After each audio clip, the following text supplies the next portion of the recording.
Thank you, Per, and thank you to the Paul Malone Center and to the organizers of this conference. Painter and diplomat, orator, academic polyglot, Balthazar Gerbier, author of the Guide Subsidium Peregrinantibus, or an assistance to a traveler in his converse with Hollanders, Germans, Venetians, Italians, Spaniards, French, which I will discuss in this paper, is a figure who represents the world of the European courts in the first half of the 17th century like no other. Demeuré longtemps en Italie recites the print by Frenchman Jean Mérizet, taken from a portrait of Gerbier by Van Dyck, now lost, but which must have been very well known, as it was also engraved several times in England, for instance by Flemish paint engraver Paulus Mytens. His stay in Italy would therefore appear to characterize Gerbier in the eyes of his peers. This Italian journey is described in the aforementioned booklet, dedicated to James, Duke of Monmouth, son of the sovereign Charles II, and his lover Lucy Water. This is the dedication. The pamphlet came out in print in Oxford in 1665 and contains a series of useful tips for a princely traveller in Europe, a sort of handbook which Gerbier fills with his own experiences as a diplomat and traveller. This text, cited but never deeply studied by some scholars, above all little Rose Becherman, seems of great importance in helping us to understand the taste of the Caroline court for Italian painting, and above all, Italian painting's roots toward Great Britain. My paper will consist of two parts, in which I will attempt to 1. Define the date of the volume and its composition, illustrating its contexts and clarifying the importance of the text for studying English collecting at the court of Charles I, and 2. Related the Italian trip made by Gerbier, highlighting some roots and characters that enabled the taste of 17th century Italian painting, and in particular Caravagism, to penetrate the court in London. The dedication to James, Duke of Monmouth, is rather unique. Indeed, since December 1662, James, adopted from his mother by Charles II, who had just returned to the English throne, was now 16 years old and lived in the court of his father in line with the status conferred to royal princes. At the present time, there are no studies which suggest that there was a connection between Gerbier and the young duke, and so we can imagine that Balthazar, as a good courtier, simply wanted to please the king by dedicating the volume to his beloved son, and at the same time trained the dedicatee to develop a passion for art and culture, two essential aspects of a prince's education. The dedication also assumes a particular significance in relation to our knowledge of the biography of the Flemish diplomat. In fact, it must have been composed after James was welcomed into the Order of the Garter, an honor that is explicitly mentioned in the dedication, which he was given on the 28th of March 1663. Since the prince was installed on the 23rd of April 1663, Gerbier certainly dedicated the booklet to him after that day, when of course he was still alive. Therefore, he certainly couldn't have died on the February of 1663, as their daughters wrote to the king petitioning to pay off a debit of £4,000 run up with their father. In any case, the text is Gerber's last known publication. From 1662 to 1664, he had only printed pamphlets and libels on architectural themes, all published in London. This is one of those. During his life, Gerber traveled extensively in Northern Europe, mainly to Brussels, France, and the Netherlands. However, we only know one trip made by the painter to Italy and Spain, crucial destinations for the procurement of paintings and sculptures, which were routed from these countries towards England. Clearly, the Subsidium Peregrinantibus, which describes both these nations, is a valuable source that can provide us with information about the Flemish painter's itinerary and meetings. Although one mission took place one shortly after the other, they were apparently unrelated. Indeed, Gerber was sent to Italy in 1621 by his patron George Villiers, future Duke of Buckingham, to buy some paintings for the English gentleman's collection and perhaps explore the habits and customs of the Catholic south of Europe and its connections, if any, with English Puritans. In fact, for Balthazar, his artistic negotiations were always closely linked to the diplomatic missions. Having returned to England in March 1622, there are documents which attest to Gerber's early visit in Paris. In February 1623, the Duke of Buckingham and Charles, Prince of Wales, also travelled to the French capital and on their way to Spain, as we listened before. As is well known, they were going to negotiate the marriage with Mary, the sister of Philip I, and Gerber accompanied the two travellers to Spain, moving back to Paris in winter 1624, as documented by several letters. Gerber had entered the service of the Duke of Buckingham in 1619, and as early as July, this is the Duke, this is the Prince, and Mary. And as early as July of that same year, he purchased 9 paintings by Veronese for him in Hainaut, from the collection of Charles de Croix, Duke of Arschot. Here I am showing 2 of the canvases which are now located in the museums of Vienna, Prague, and Washington. We can therefore imagine that Buckingham had decided to use the painter to increase his collection, which tended to favor Italian painting right from the very beginning. We are aware of Gerber's journey and his artistic purchase thanks to 2 lists of expenses sent from Paris to Buckingham in London. This contains lists of paintings definitely purchased in Italy before July 1621, when Gerber states that he has received the money from the Florentine-born banker Filippo Burlamacchi. A clue provided by the Subsidium enables us to further pin down the period in which the Dutch painter reached Rome. Indeed, in the text it mentions the Vigna del Cardinal del Monte, vineyard of Cardinal del Monte, praising it for its ancient sculptures and paintings and miniatures by Giulio Clovio.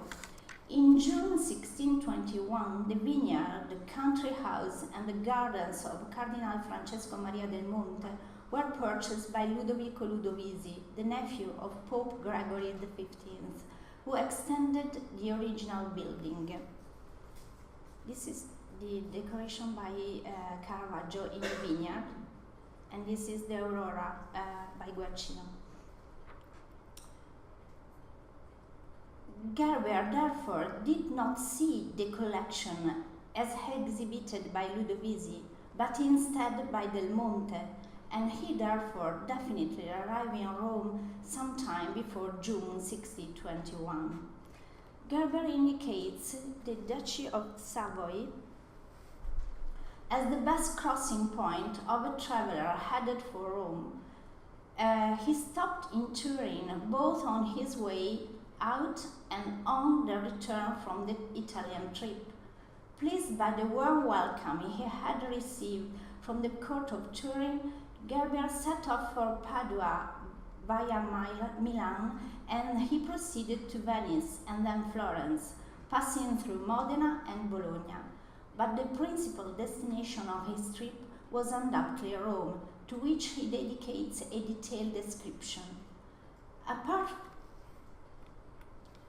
Apart from ancient statues, Gerber mentions only 15th and 17th century painting, and this is an interesting point.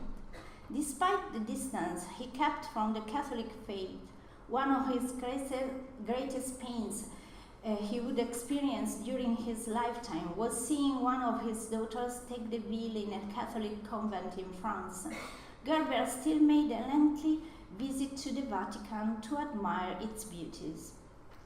The description of the Basilica of St. Peter is extremely interesting. The splendid building had just been renovated by Carlo Maderno, who had transformed the Michelangelo-style central plan into a longitudinal plan, also designing the facade. Inside the basilica, the altars at the sides had just been built and decorated. I find it very interesting that the Flemish diplomat took time to describe the altarpieces he could admire on the altars, painted by the artist that must have been presented to him as famous.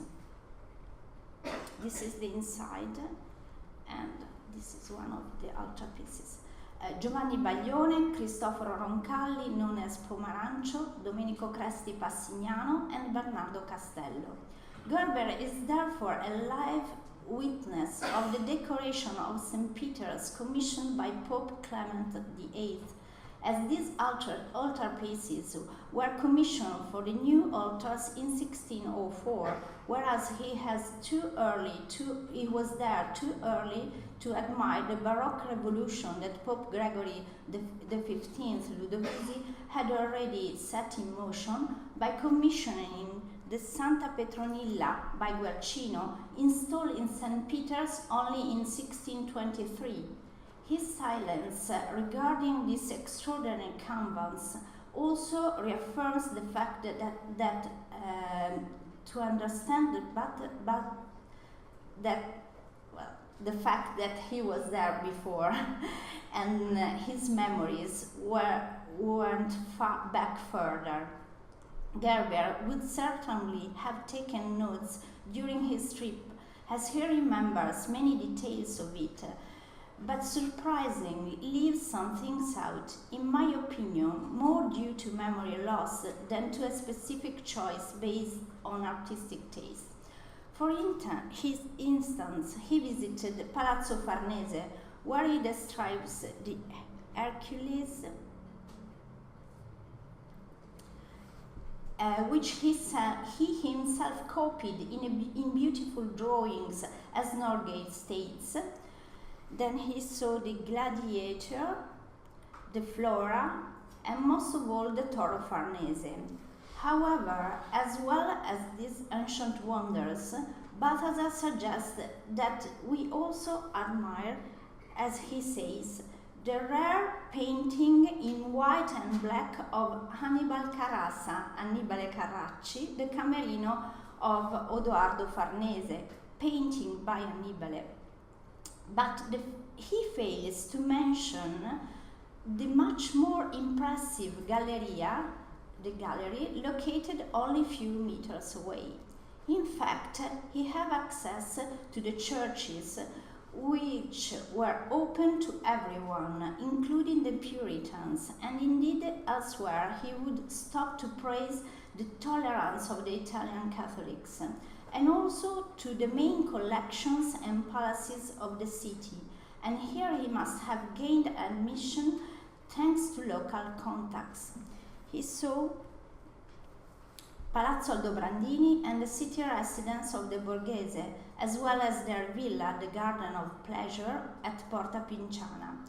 One of the least accessible collection is that of the Crescenzi. Then, he says, then go to Cardinal Crescenzio, where are many rare works of Holbein and Michelangelo.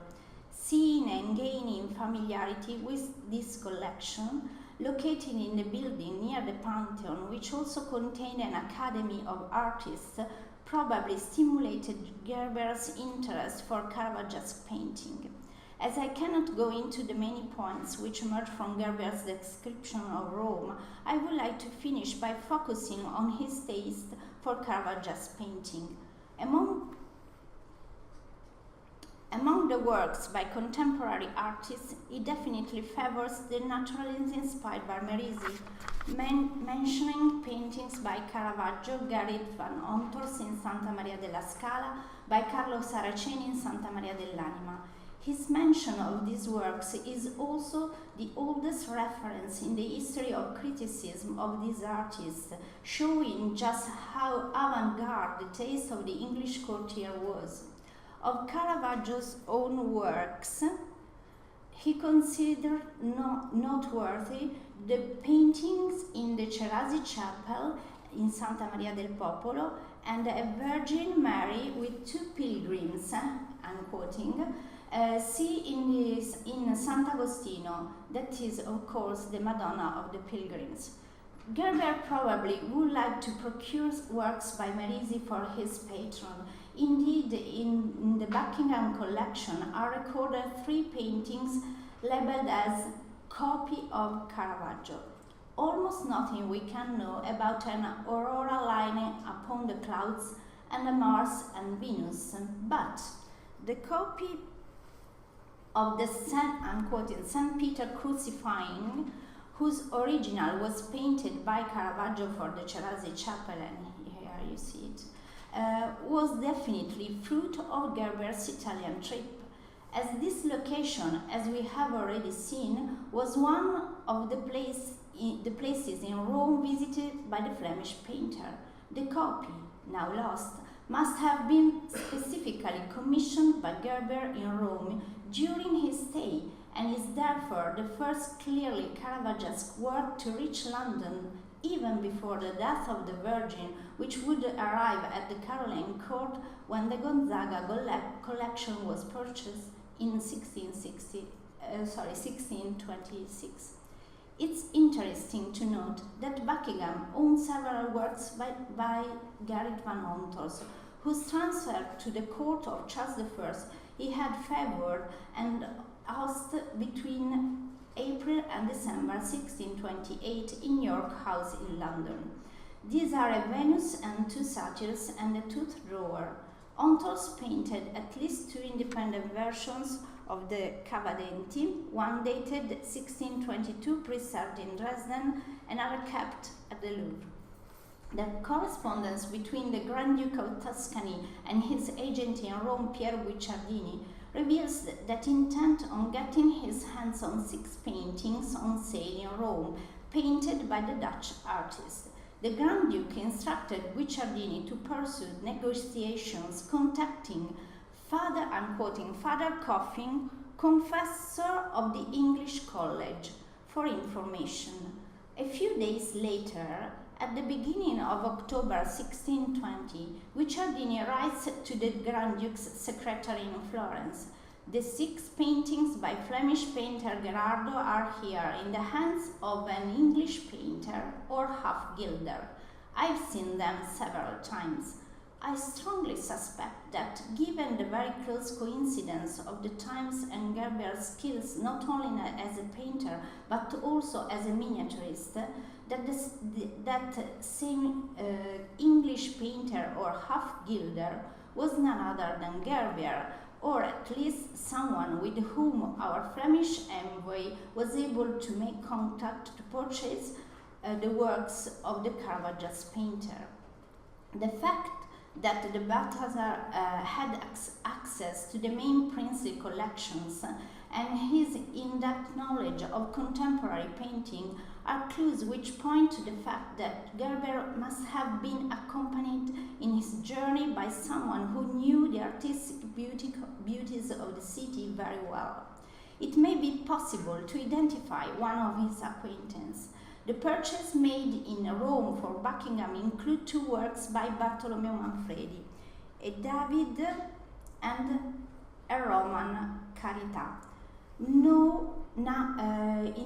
known in these two versions, the first one in Turin and this second one in a private collection, which Gerber took it upon itself to transport from Rome to London via Turin in 1621. They were purchased in Rome directly from Manfredi, who was living there and passed away 1 year later in 1622. As we have seen, the reason for Gerber's traveling through the court of Savoy was certainly logistical, but in Rome he must have met the abbot Alessandro Scaglia, who had been in the Eternal City since 1614 to purchase works for the extraordinary gallery commissioned in Turin by Charles Emmanuel I. Given that Gerber had entered the court of Savoy in his way to Rome, it is feasible that the two men may have made contact.